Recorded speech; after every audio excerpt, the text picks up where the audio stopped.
friends, welcome back to my channel. Today I'm going to be talking about our experience last month using the DAS Pass, the Disability Access Service Pass at Walt Disney World for our son who has autism. We spent only a couple days in Walt Disney World this past August, and it is the first time that we used the DAS Pass since they made those changes. And I wanted to talk to you about it today, give you a little bit information about it, and maybe some helpful hints for your trip planning as well. Let's get started. Okay, so first I want to introduce myself. My name is Joanne. I have twin boys. My son Michael has autism and is nonverbal.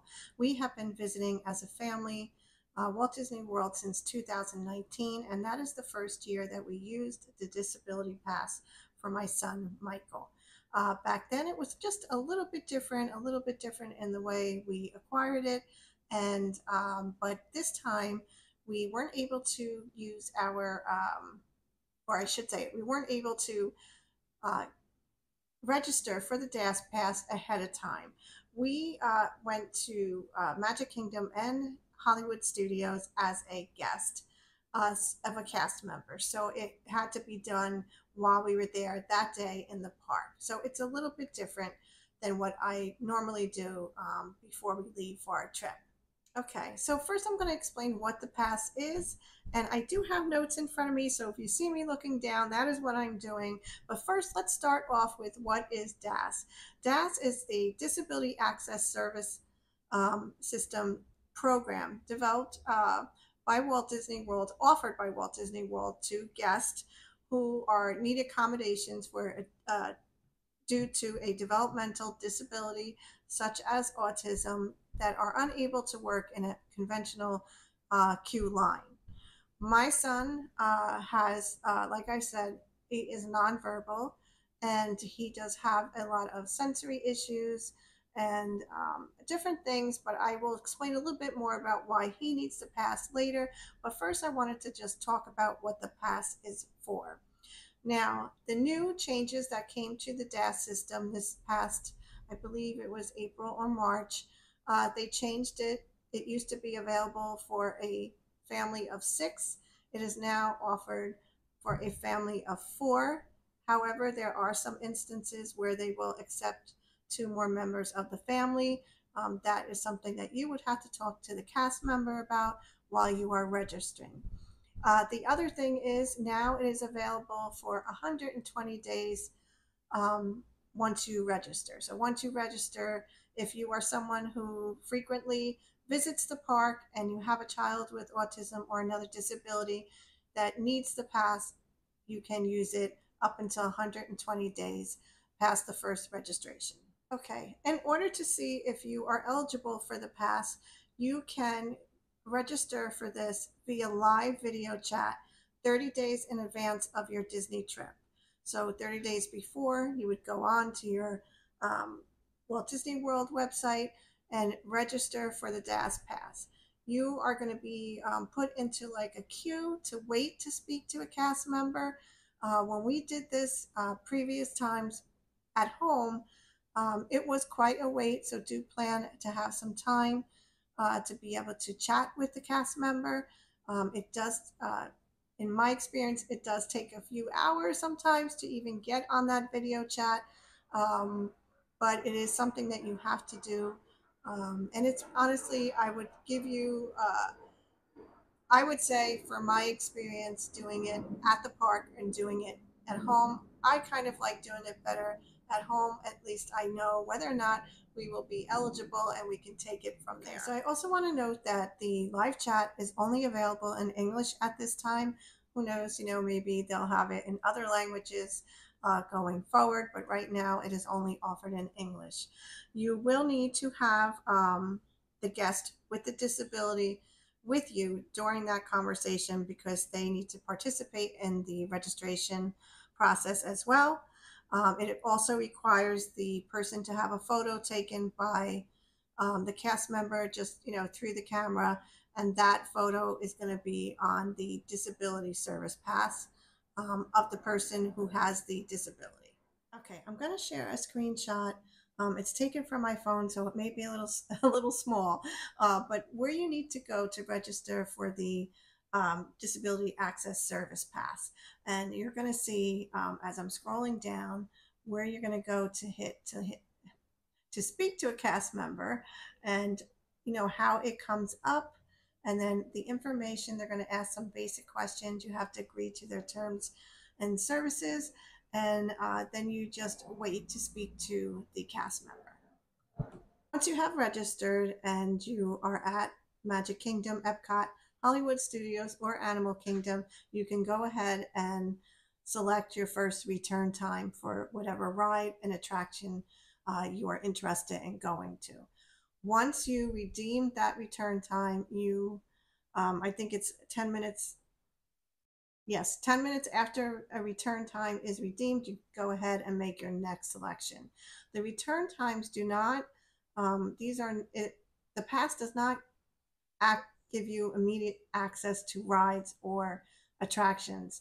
It is to eliminate you and your family having to wait in that line. You can go shopping, you can, take some pictures, you can go get a snack or something to eat, and then go back to the ride or the attraction and be able to enjoy it with your family. I also want to show you how you're going to do it on on my Disney World app. So once you open your app, I'm going to put a little screenshot here again because I don't have a current uh, reservation for Disney. I'm not going to be able to completely show you, but you can get an idea. So you're going to go to my Disney app. You're going to hit the DAS where it says DAS. Once you've registered and you've been approved, it'll come up on your DAS. You're going to go ahead, you're going to scroll through the rides, and then you're going to pick out a ride or attraction, hit that ride. It's going to bring up the person who has the disability pass attached to it, and then you're going to add the guest members that you want to go with you. And then once you add that, it'll bring back, once you get out of that screen, I can't show you that because I don't have an active reservation. It would show you the time that you can return for that particular ride. If you're not able to register for your pass before you leave, you are able to do it the day of your park visit. You're just going to use your Disney Experience app to go ahead and chat with the cast member and process your registration there. I prefer to do it at home, but this past August, like I said, we had to do it at the park because we were guests of a cast member, and obviously, everybody's situation is different, and it just took us a little longer this past trip. Over on my Instagram account, I asked if you had any questions about the DAS Pass, and I got a few, and I wanted to address those questions now. The first one was if I knew that if you did not have ASD, if you weren't on the spectrum, if you would be able to qualify for the pass. I honestly can't answer that question. This is really something that you have to talk to a cast member about. I am seeing a lot of controversy on social media about people were previously approved for the pass now being denied. So it really is a case by case situation. I would just say give as much information as you can.